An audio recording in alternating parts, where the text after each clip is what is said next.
tired of farming all those sets, constantly getting the wrong pieces that you don't want, or they may not have the right trait, or somebody else happened to get the item that you wanted, but they won't give it to you? Well, with today's build, we actually negate quite a bit of all that nonsense farming, as 2 of our sets are actually craftable. How's it going, guys? It is Venom Search here, and welcome to the series where I take a look at every set in the game eventually. But right now we're going over the not so famous sets, and today we are actually going over Night Mother's Gaze. This is a craftable set, so you can either craft it yourself or have somebody else craft it for you, or you could also buy it on the traders, so there is very easy ways to get this done. So for the Night Mother's Gaze, we are using some weird mixing, so I'll kind of show you guys that overall. We are using all 3 on the jewelry here, all infused weapon damage. This gives us crit chance, weapon and spell damage, crit chance, and then when you deal critical damage, you apply major breach to an enemy that reduces their physical and spell resistance by 6k. The Night Blades do have a skill that can reduce armor, but it is not an AoE and it's not great. Night Blades do have a skill that can decrease enemies' resistances, however it is only a single target, whereas this can actually affect AoE. If you crit multiple people, there's no cooldown on this. You will hit everybody with this, so you can do tons of damage. So to make a nice combination with this and overall stats, I mixed this with Hunding's Rage. We are using some pieces on the body and then the weapons here. Hunding's Rage gives you crit chance, max stam, crit chance, and then adds 300 weapon and spell damage. Because of the max stam, I went more stam focused, and because of some passes which you will see later. So we are using 2 precise daggers with absorb magicka enchant. This is in the new update where hybrids are viable, but you gotta kind of set them up in a weird way. You still max out your general pool. As you see, my stam is a lot higher than my mag. You still max out a general pool, but it allows you to use the other resource skills that will still do a good amount of damage and or healing. So we're using the 2 daggers here. We're using medium breastplate, medium on the hands, and medium on the legs. All the Hundings, I just said all medium just to make it easy. The Night Mother's Gaze, we're using them as all light on the shoes and the waist. Now if you need some more magicka issues, you could swap out the hands to the light as well. That could help out. Now we are using a broken monster set. We are using 1 piece Ice Heart for crit chance and 1 piece Slime Craw for crit chance. Both of these are medium, and everything is divines with max stamina. You could swap out Slime Craw and actually go full Ice Heart. You will lose some crit chance, but you gain a damage shield. It's only 5k absorption for damage, but you also do some good damage, and it does scale off of your weapon damage now. But I am just using Slime Craw. On the back bar, I am currently using Perfected Maelstrom Staff. You don't need to get the Perfected. All this does is add some more crit chance when you're on your back bar, which is not going to be too often. The main reason for this is our volley will deal a lot more damage the longer it lasts. We are also using infused and weapon damage, so we can get our weapon damage even higher. For our stats, this is what we looked like unbuffed, and this is what we looked like buffed.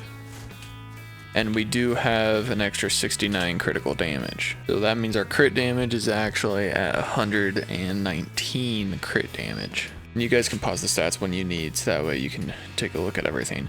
Now we are using full attributes into stamina, and we are using the Shadow Stone right now. For our consumables, I am currently using Candied Jester coins. This gives us max stam and mag recovery. If you don't need the mag recovery, which I doubt in this build, but if you don't need it, you could do Braised Rabbit for more health, or Lava Foot for more stam recovery, or you could go Dubious to get a combination of all 3. During my testing with this build, I actually ended up using the Tri-Stat Potion almost all the time. Not only does this give us more mag and mag recovery, but we already get the 2 major buffs through our skills, so the Gold Coast Warrior, while it's effective at keeping our buffs up at all times, this was actually helping me just last a lot longer and kill people easier. Now on to the skills. Our first skill is from the Fighters Guild, and it is Camouflaged Hunter. This is just here for passes. We don't actually slot this, but if you are in PvP, it does help expose enemies. I love exposing my enemies. But while slotted, you gain Major Savagery and Prophecy, increasing your crit chance. You also can get Minor Berserk if you flank somebody when they're exposed. In the Assassin line, we are using an Impale. This is the magicka morph, where it is a long-ranged execute, which I was testing out. I was worried we would run out of magicka while using this, and actually we can kind of sustain it pretty well as long as we're killing things. The other morph is good too for stam. It heals you, but it forces you into melee range. I like having this kind of long range. Back into the Fighters Guild, we are using Barb's Trap. You hit this after a second and a half. It can do a DOT that does a decent bleed damage, but more importantly, it gives us minor force during the uptime. Into the Siphoning line, we are using Sap Essence. Once again, this is the magicka morph. We do 7k magic damage to everybody nearby. It heals us. That's the main reason why I chose this morph. Plus 20% more each enemy hit. You also gain Major Brutality and Sorcery. The Stam morph gives Minor Defile to your enemies, which doesn't matter in PvE.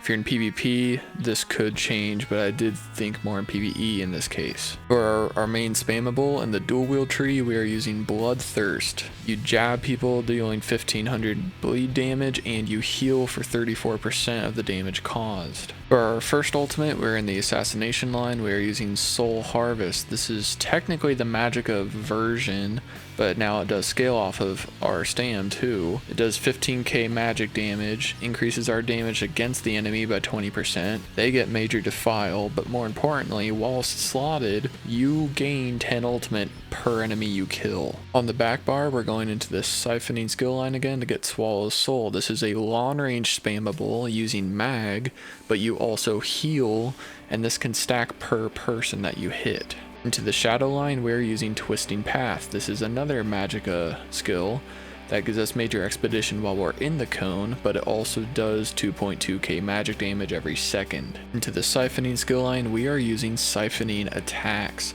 Even though this is a magicka skill, this gives us healing and magicka every time we light attack or heavy attack, and then when it ends we gain another 4k magicka. So this is more for sustaining our magicka pool, because most of our skills are actually magicka based, even though we are focusing our resources into stam. In the Assassination skill line, we are using Relentless Focus. While this is active, you can choose to keep the 5 stacks, which gives you 300 extra weapon and spell damage, or you can hit this and shoot a special bow that does 15.6k disease damage, and you heal for 33% of the damage dealt if you're in melee range. Into the bow skill line, we are using Arrow Barrage. This does 1.7k physical damage every second, but the Maelstrom bow will increase this damage the longer it lasts. In the Siphoning skill line, we are using Soul Tether. This does an instant 13k magic damage up front. You heal for half of it. Everybody's stunned for 4 seconds. Enemies are tethered to you, and while they remain tethered, you siphon 2.3k health every second, and allies can synergize to do 11.3k magic damage and heal them. This is a powerful ulti, and this is our main ulti that we'll use. Unless a boss is right near the end, then you can use Soul Harvest to start executing them down. Now for some honorable mentions, if you are doing some stealthy stuff, Shadowy Disguise is amazing, and you can combine that with Concealed Weapon. This does do good damage now. It's like 10k for us, even though it's mag, but you also move fast while invisible. Blood Craze is also a great DOT and an HOT, and Whirling Blades is great for executing a large amount of people if you're doing something that has ads. In the bow skill line, Poison Inject is also amazing. It's another long-ranged execute. Consuming Trap in the Soul Magic skill line is also amazing. You restore resources whenever you kill somebody with the DOT, but it is magicka based. That's why I did not choose it. We already got a lot of magicka going, and I did not want to push it too far. If you need a heal, Resolving Vigor is amazing. You do 20k healing basically over 4 seconds. It's very powerful. Now into the CP. Green CP, nothing really matters. I'm using Steed Blessing to get more movement speed outside of combat, Treasure Hunter to get better quality of items in chests, Gifted Rider for more mount speed, and War Mount so I don't use stamina when riding my mount. Steadfast Enchantment's also good to keep your enchantments up. Breakfall is also good for reducing your fall damage, and there's a lot of jumps in PvP, so you got to be careful with that. In the blue tree, we want to come over to Precision and then get Fighting Finesse, since we are a crit build and we got about 70% crit chance while using the Shadow Stone. This is going to be very helpful. Into Extended Might, we are going to come down here to Weapons Expert. A large amount of our DPS comes from light attacks, so this will help our overall damage quite a large amount.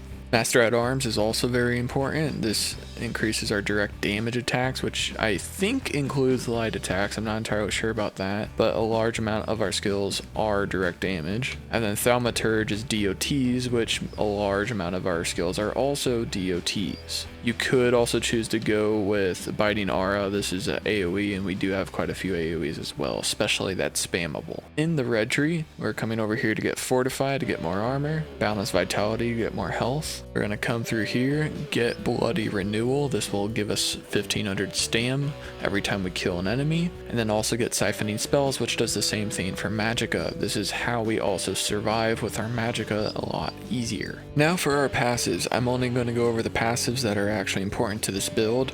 All passes affect your builds, however, there are some that are just not as important as others. In the Assassination skill line, we're going to get Executioner. Every time an enemy dies by within 2 seconds of being damaged by you, which does not mean you have to get the kill, you restore 1k magicka and stamina. This has no cooldown. We're also going to get Pressure Points. This increases our crit rating for each ability slotted, which is about 900 on the front bar and about 400 on the back bar. We're also going to get Hemorrhage. This is partly why I chose to go stamina based rather than magicka, since there are a lot of magicka skills that are amazing on the Nightblade. Hemorrhage increases our crit damage by 10% while an assassination ability is slotted, which is why we have Relentless Focus on the back bar. So that way we have one slotted on both bars. But the bottom part, when you deal critical damage, you grant your whole group minor savagery, increasing your weapon crit rating. Specifically your weapon though, not your magicka, so we can get more crit chance on the stam side rather than the magicka side. That's why I went stam. We got an extra 8% from this. In the shadow skill line, we're getting Refreshing Shadows. This just straight up gives us 15% extra recoveries. We're also going to get Shadow Barrier. Every time you cast a shadow ability, you get Major Resolve for 6 seconds, which we have Twisting Path, which lasts for 12 seconds, which will be it for about half of the time, but if you're using these two, it can also increase that duration. Dark Vigor does give you more health, but we don't have anything on the front bar, so it's not too major. Dark Veil helps increases your shadow abilities duration, so that way you can keep your Twisting Path up longer.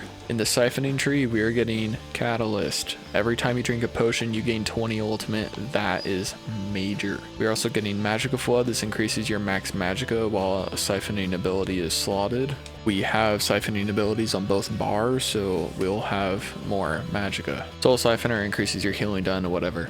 Transfer is kind of nice. You get ultimate generation every 4 seconds when you cast an ability. In the dual tree, pretty much everything in here is good, but the first thing I would focus on getting is Twin Blade and Blunt. This gives us an additional crit chance per dagger that we are wielding, which we are using too. Slaughter increases your damage against low health enemies. Dual Wield Expert increases the weapon damage of your offhand dagger. Controlled Fury reduces the cost of our spammable. Ruffian gives us extra damage if somebody is CC'd in any type of way. In the bow skill line, accuracy is nice. We get some more crit chance while we have a bow equipped. Ranger also reduces the cost of bow abilities. The bow stuff is kind of meh. It doesn't really apply to us that much. In the light armor, we are using 2 light armor pieces. Like I said, if you're struggling with magicka, go to 3 pieces. It'll help quite a bit. That is because of evocation. This gives us more magicka recovery and reduces the cost of magicka abilities per light armor equipped. We also gain some spell resistance. We also gain more crit chance. That's why we have some light armor on us. And we gain more penetration. Mix that with the Night Mother's Gaze and we are making people feel exposed. In the medium armor, we are using 5 pieces mainly because dexterity increases our crit damage by quite a bit. We already got high crit chance, so we went more medium just so we can get that higher crit damage.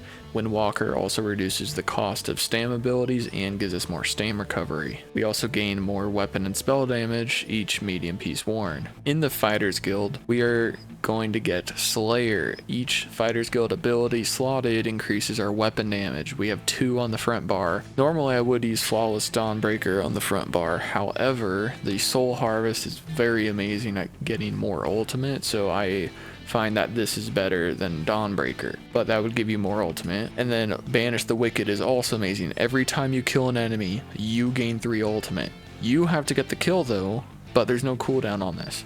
So it is amazing for ultimate generation on this front bar. You gain 10 ultimate here, 3 ultimate here. You also gain resources from our passives and our CP. There's just a lot of stuff to gain when you kill people. And we are a Khajiit. That is because of Feline Ambush. This gives us extra crit damage by 12%. You also gain some general max pools, and you gain a lot of recoveries. In the alchemy line, get medicinal use. This makes your potions last 100% uptime. You got a couple seconds of overlapping, so that way you can pop it again. So I've never really been good with Nightblade rotations and stuff. They're very complex, so I just kind of keep my DOTs up and then use my spammable and then restart my DOTs. So our relentless focus here, every time you light attack, you see at the bottom of my buffs, I'm gaining stacks. And then now you just saw there, the skill changed the visual. I'll show you guys again. Okay, I'm about to hit it, look down at the skill. It just changed, and then you can hit this 28k right there. Massive. We're not even buffed. So keep up your DOTs, keep up your buffs. Use this to get your major brutality and sorcery. Put your little beast trap there to get your crit damage. You can use your spammable here. You can use this spammable to get some HOTs going. If you find there's a certain enemy you need to kill now, you can use Relentless Focus and then pop it. Now let's say you want to keep it. Well, even after the duration ends, the buff stays as long as you don't leave that instance. So you see how I have 5 stacks right there at the end of my bar? I can just keep that here, so even when Relentless Focus ends, those will always stay with me no matter what. So I can get that extra weapon damage at all times if I need it. But as you can see, we're actually getting low on stamina, but that's also because we're not killing anything. Now we can also do this. Get tons of heals incoming. Like, there's a lot of heals in this build. We got spammables on both ends of the pool, so there's a lot to go around here. As you can see right here, even with me just randomly messing around, we were able to get 26.5k DPS. It's not a lot, but just with messing around, not really having a rotation, that's not bad. That's just keeping your dots up and then spamming. So let's go and test this in a dungeon that we haven't really seen that often on this channel, which is Fane Lair. Normally I would do our scale caller peak as normal, however I actually ended up killing the enemies extremely quickly, so this one has a lot more adds everywhere and I had to rely on healing a lot more. As you saw there, I mean, we just slaughtered everything there. We have a lot of damage incoming, and when I actually went through here at first, I forgot to re-equip one of my hunting pieces. I was missing about 300 weapon damage and spell damage, which would affect the build quite a bit.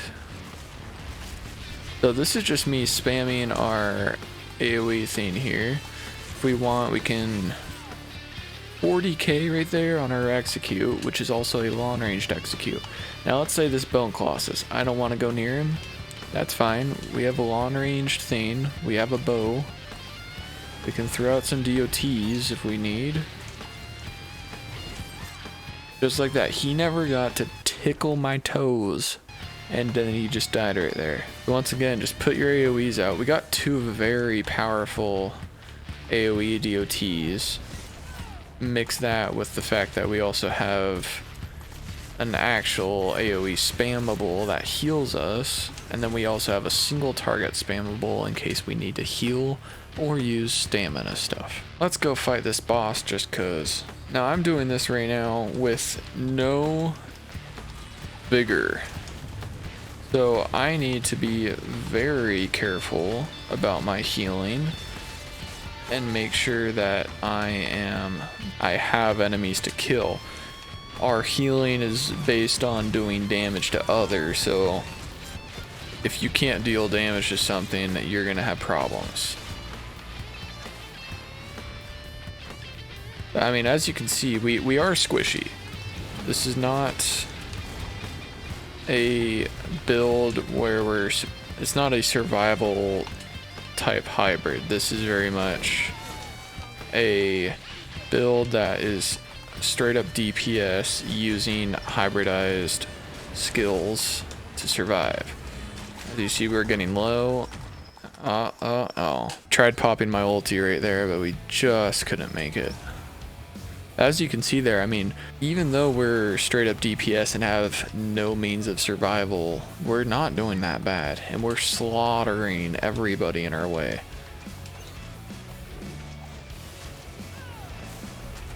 Just like that, our main ulti right there absolutely shredded everybody and healed me to full.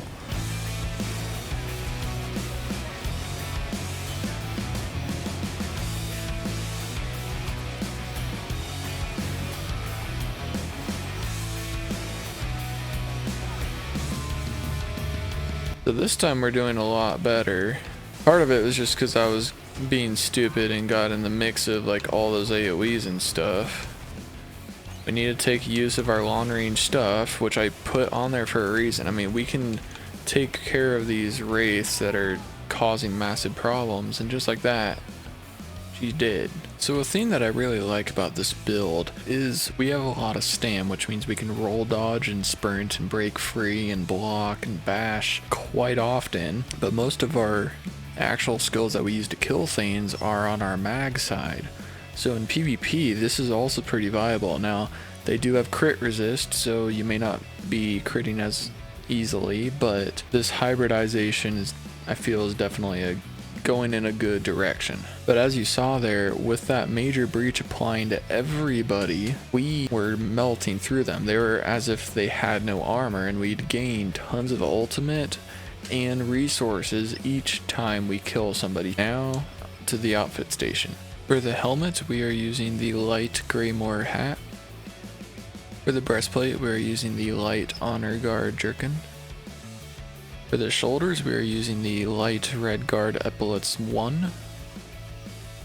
For the gloves, we are using the light Imperial Gloves number 2. For the waist, we are using the light Ancient Daedric Sash. For the legs, we are using the light Mazatoon Breeches.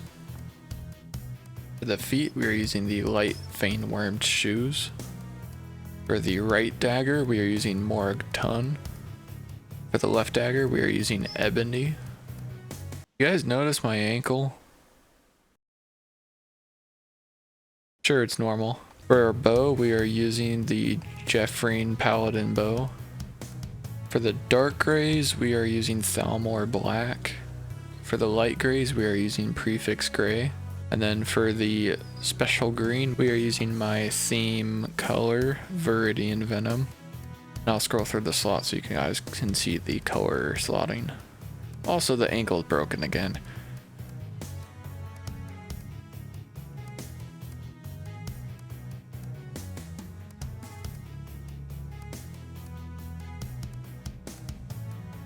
So guys, this build was actually pretty powerful, and the nice thing is it's using two of those crafting sets, so it's very easy to make. The only difficult part's the monster sets, which are two broken pieces, so you can easily farm Slime Craw on Vet and then just buy the Ice Heart monster shoulder. So very easy to set up. The hardest thing would probably be the maelstrom, I would believe, but you can just use the hunting rage bow instead. So it's a very easy build to make, and while it's very simple sets, it produces a very powerful output. You guys, if you enjoyed this type of series, go down in the comments and just tell me about a set you guys would like me to check out and try to come up with a build using it. I eventually want to get to all the sets in the game, so you guys just providing me some sets would be speeding us along. So if you guys enjoy this content, please like and subscribe. That would help the channel grow a lot more, and our community would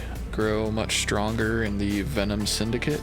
Hope you guys enjoyed the video, and I will see you guys next time.